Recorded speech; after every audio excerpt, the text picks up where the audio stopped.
que l'homme. Un dieu, quoi. Mais il faut le dire.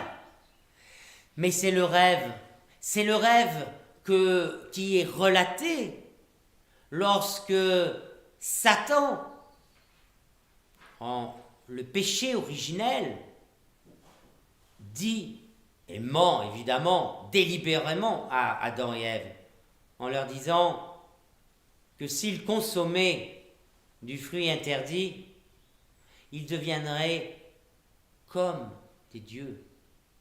Parce qu'ils auraient la connaissance du bien et du mal. Il n'y a rien de nouveau sous le soleil. Rien. Les mots ont changé. Les moyens que nous avons nous font croire que nous allons pouvoir y arriver. Mais les mots AUX sont les mêmes. Les conséquences sont des plus funestes. Et nous savons pertinemment que les grandes civilisations, par la débauche sous toutes ses formes, se sont perdues de cette manière.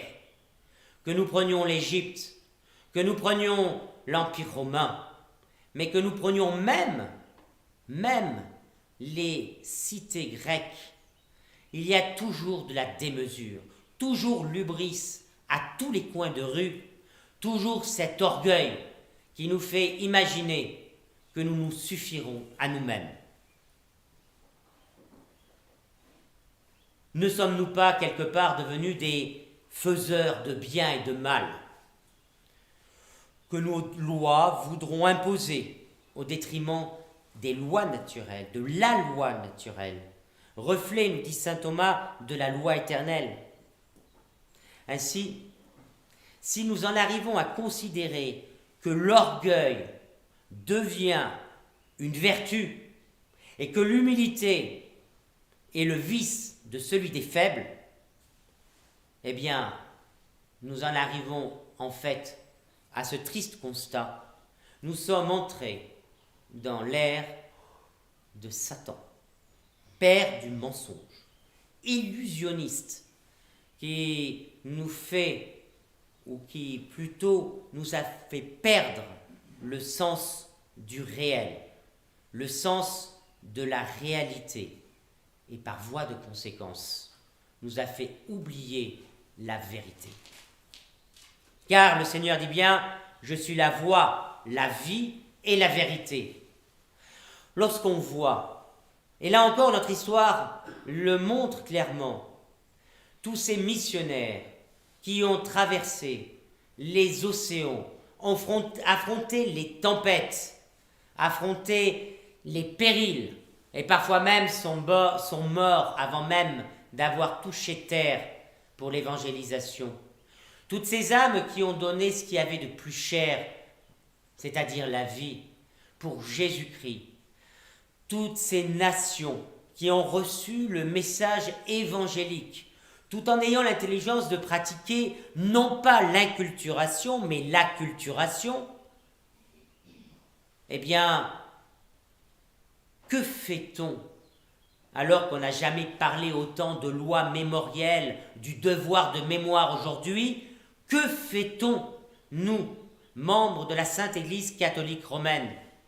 Non pas simplement d'un devoir de mémoire, mais de regarder ce travail d'évangélisation que nous devons faire, alors qu'aujourd'hui, la France, fille aînée de l'Église, a oublié, ou plutôt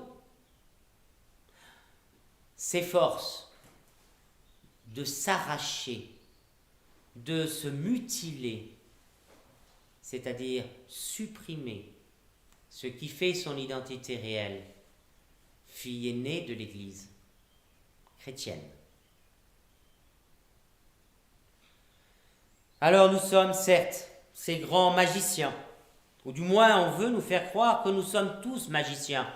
Ben voyons, évidemment, dans ce règne où tout le monde a quelque chose à dire, que tout le monde est possesseur d'une vérité, à quoi bon d'ailleurs de parler de vérité?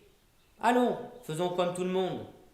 Parlons de ressentis partagés, si vous voulez. Encore de l'orgueil, encore du mensonge. Il ne faut quand même pas oublier dans tout cela que même l'exercice de bien, s'il n'est désintéressé, n'est en réalité qu'une apparence.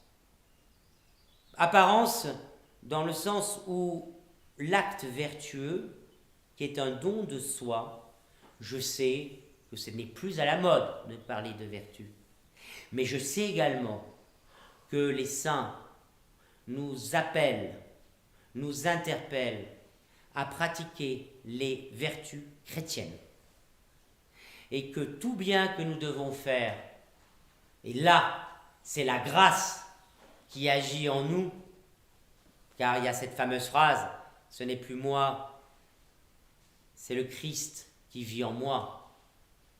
C'est pas que Dieu nous prive de liberté, Dieu ne nous prive pas de notre volonté, ni de notre intelligence, non.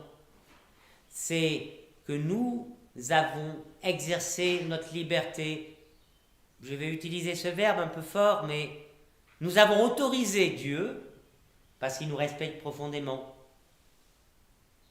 autoriser Dieu à ce qu'il agisse à travers nous. Eh bien, ce travail-là, tout doucement, c'est le travail que fait la grâce. Elle ne fait pas de bruit, elle est agissante. Et c'est comme cela que nous apprenons à, je dirais, nous donner sans chercher d'intérêt. C'est la sainteté. Nous verrons donc que ce péché d'orgueil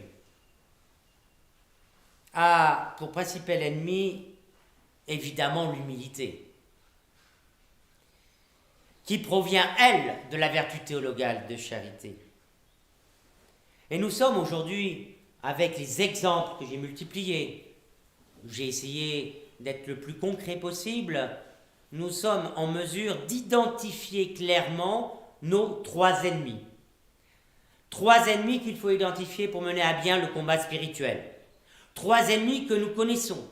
Trois ennemis qui sont cités souvent dans les sermons, mais à peine les avons-nous cités qu'on les a oubliés. Alors je les rappelle à notre bon souvenir. Le moi, premier ennemi.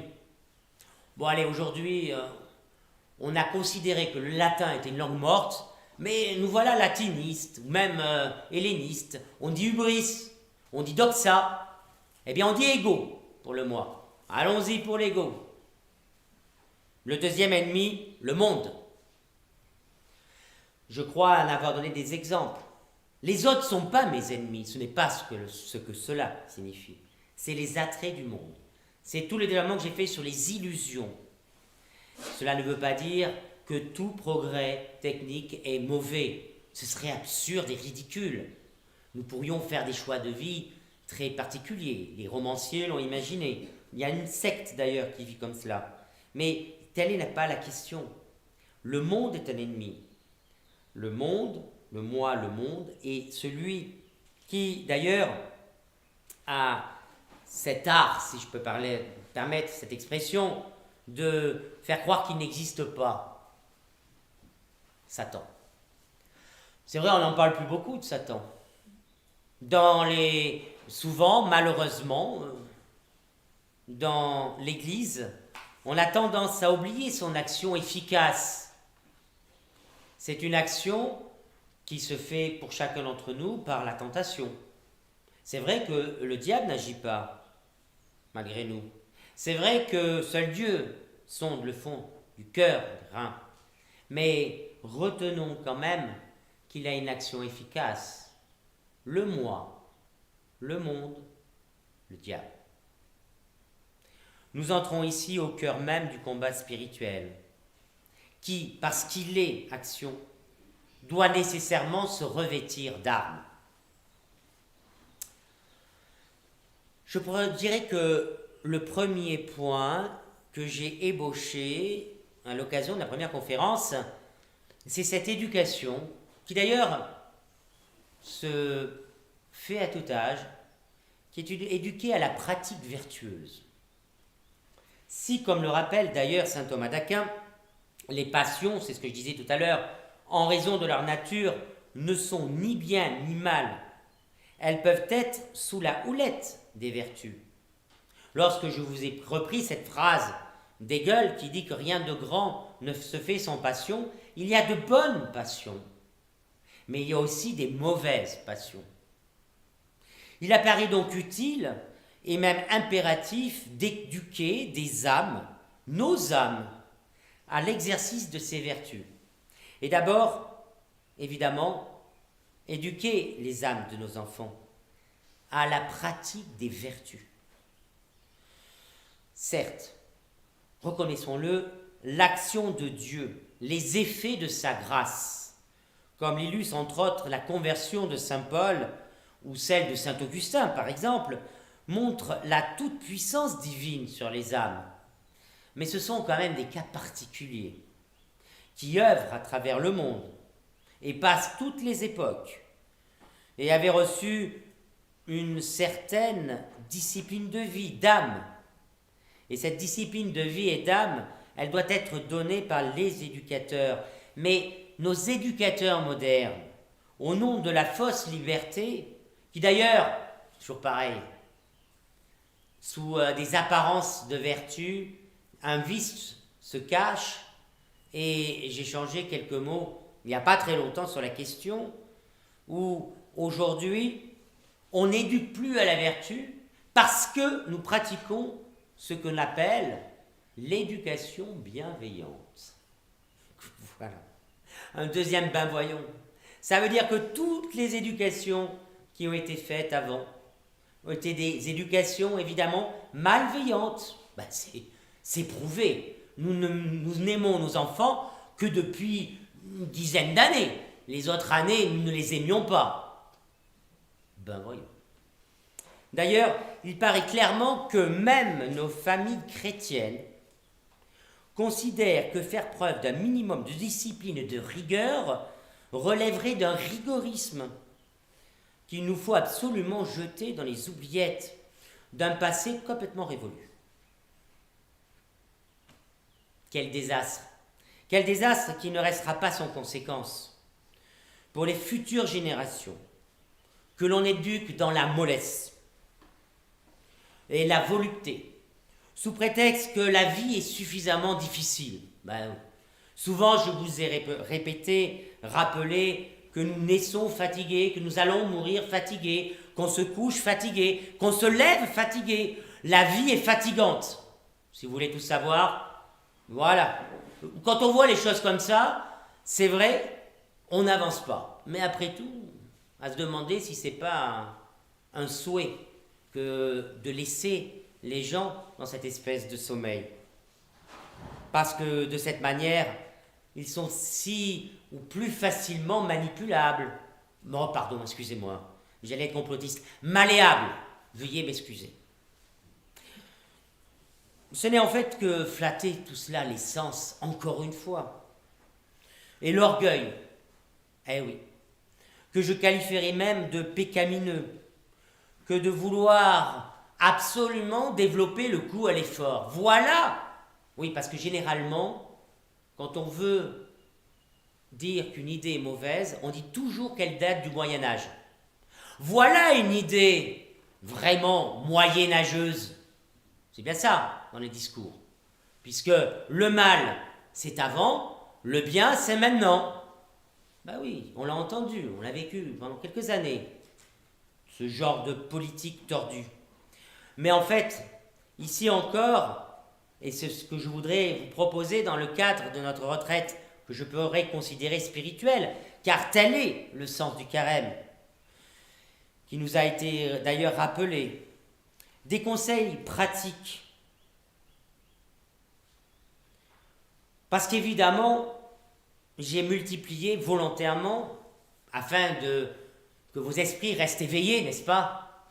Et vos corps, tant qu'à faire, quelques anecdotes pour vous faire comprendre qu'il n'y a pas de sainteté possible, il n'y a pas de vie vertueuse possible. En fait, il n'y a aucune éducation possible si on ne cultive pas, non pour lui-même, mais en vue de notre salut, une discipline de vie, une rigueur. Par exemple, nos horaires, lever, coucher, qui par voie de conséquence limitera nos rendez-vous courtois chez les uns et les autres, sauf peut-être pour prier ensemble. Voilà une bonne idée. Vous verrez combien cela sera bénéfique tant pour le corps que pour l'âme. Établir un emploi du temps dans lequel nous conservons un moment pour Dieu, aussi infime qu'il puisse paraître. Cette rigueur, encore une fois, est impérative pour une famille, pour un couple, à titre personnel.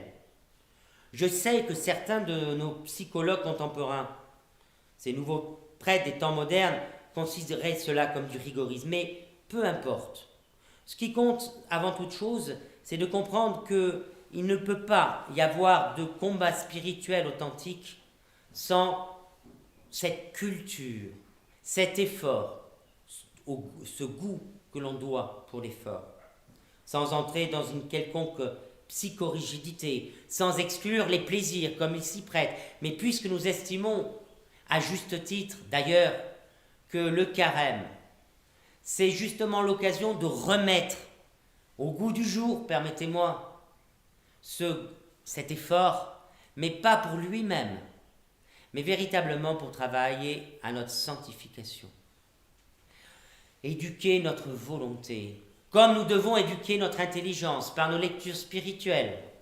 Éduquer nos volontés, c'est se forcer à faire ce que nous n'aimons pas. C'est ces services que nous n'avons pas envie de rendre habituellement, mais que nous allons quand même rendre. Nous voyons parfois des gens qui sont capables de faire des kilomètres pour aller à la plage, et je ne leur fais pas le reproche. Mais lorsqu'on leur demande un petit effort, je ne sais pas, comme ça, par hasard, providence des imbéciles, comme dirait Léon Blois, je dirais un petit temps, un petit chapelet comme ça à l'occasion. Je suis fatigué, il y a trop de kilomètres, le gasoil coûte cher. C'est vrai, mais ce n'est pas peut-être la bonne raison. La véritable raison, très souvent, c'est que nous sommes paresseux. Mais ce n'est pas parce que nous sommes paresseux qu'il y a une fatalité. En pratiquant la vertu, en sachant ce pourquoi nous le faisons, en voyant la fin, en voyant le but, en voyant ce pourquoi nous agissons, pour notre salut, pour le prochain, pour la gloire de Dieu. Alors oui, quand on trouve un sens, ou qu'on redonne un sens aux choses, on sait pourquoi on le fait. Mais pas simplement le faire pour le faire. Vous connaissez cette distinction entre la crainte servile, qui explique très bien saint Thomas, et la crainte filiale. La crainte servile, c'est parfois, je ne sais pas si on peut encore le dire aujourd'hui, mais la menace d'une correction que le père peut faire à l'endroit de son fils, le menacer de le corriger. Crainte servile. La crainte filiale, je crains parce que je ne veux pas blesser l'amour de mon père. Celle-ci est la preuve que lorsque nous débutons dans la vie spirituelle, dans notre combat spirituel, nous avons la crainte légitime de se dire nous risquons l'enfer, nous risquons de perdre notre salut si nous ne faisons pas cet effort. Mais nous n'en sommes qu'au premier stade, la crainte servile, la crainte filiale. Pour les gens qui véritablement, et c'est pour cela que j'ai beaucoup insisté au début de cette conférence sur l'importance de la lecture spirituelle, lorsque nous sommes imprégnés de la sainte parole du Seigneur, de ce que nous pouvons lire sur la vie des saints, des sacrifices qu'ils faisaient, de tous ces magnifiques exemples qu'il faut redonner à notre jeunesse, redonner même au sein des familles, ces belles vies, comme sont le titre que l'on donnait à ces bandes dessinées qui racontaient la vie des saints, ou qui racontent encore la vie des saints, eh bien c'est par analogie la même chose. La crainte filiale, c'est lorsqu'on a franchi cette étape où c'est pas parce qu'on a peur d'une éventuelle correction, d'une sanction, d'une punition, mais c'est parce qu'on ne veut pas blesser l'amour de Dieu. C'est un effort sur nos intelligences, un effort de notre volonté. Éduquer notre regard, qui est la porte de l'âme. Violenter, pardon pour la violence du verbe, notre amour-propre. Cultiver la compassion et non l'indifférence que nos sociétés de masse semblent considérer comme une des conditions essentielles. Et je m'étais entretenu sur la question du fameux vivre ensemble. Bref, c'est pour la liberté que le Christ nous a libérés, nous a affranchis, nous dit saint Paul dans l'épître aux Galates. Affranchis de quoi? Affranchis de l'illusion que nous procure l'orgueil. Évidemment que par nous-mêmes nous n'y arriverons pas. Qu'est-ce qu'un héros? Un héros, c'est celui qui va se donner pour une bonne cause, qui ne va pas quantifier inlassablement de ce qu'il est capable de faire ou pas, mais il y a ce don de soi qui le pousse au-delà de ce qu'il pouvait imaginer être capable de faire. Je reprends un peu la conception de Bergson, qui en est arrivé à dire que les saints sont ces héros. Ces gens qui, en fin de compte, vont vivre la vertu. Ils ne vont pas la vivre comme le firent les stoïciens pour elle-même, qui est une des manifestations d'ailleurs de l'orgueil. Je suis en mesure d'acquérir telle vertu, je vais l'acquérir parce que je le veux. Non. Ce sont ces âmes qui, en fin de compte, se sont laissées façonner par Dieu. Dieu ne nous demande pas d'accomplir des prouesses par nous-mêmes, car lui n'a pas besoin de nous pour agir. Il n'a pas besoin de nous pour écraser le mal, qui n'a pas d'existence métaphysique en tant que tel. Seul le bien existe. Mais tout simplement parce que Dieu veut simplement que nous voulions nous laisser façonner par lui. Et l'image que nous pouvons tout à fait d'ailleurs comprendre, me semble-t-il, c'est un petit peu l'image du père et de l'enfant. Je vous ai donné la semaine passée cette image de la main que le père tend à son fils, ou le fils qui tend la main vers son père pour lui demander ses secours. Et la main du père vers le fils qui est l'exercice de la miséricorde, le pardon que nous retrouvons dans le sacrement de la pénitence. C'est vrai. Mais l'humilité nous oblige à considérer que ce qui va être essentiel dans ce combat spirituel, c'est se rappeler les propos de la Sainte Vierge. Elle ne comprenait pas, et c'est l'objet de la fête de l'Annonciation. Elle a dit simplement « oui, fiat, oui Seigneur, puisque vous le voulez ». Ça ne veut pas dire que, encore une fois, je le répète et c'est volontaire, qu'il y a une abnégation du choix. Et j'insiste beaucoup, puisque je dirais que c'est une erreur commune aujourd'hui d'imaginer que c'est une privation de liberté. Non, pas du tout. Mais comme je l'ai développé sur la crainte filiale, elle est un don de soi, c'est gratuit. C'est vrai que la gratuité est quelque chose qui échappe encore plus à nos sociétés matérialistes, mais c'est possible. Alors, demandons en ce deuxième dimanche de Carême, après avoir rappelé l'importance de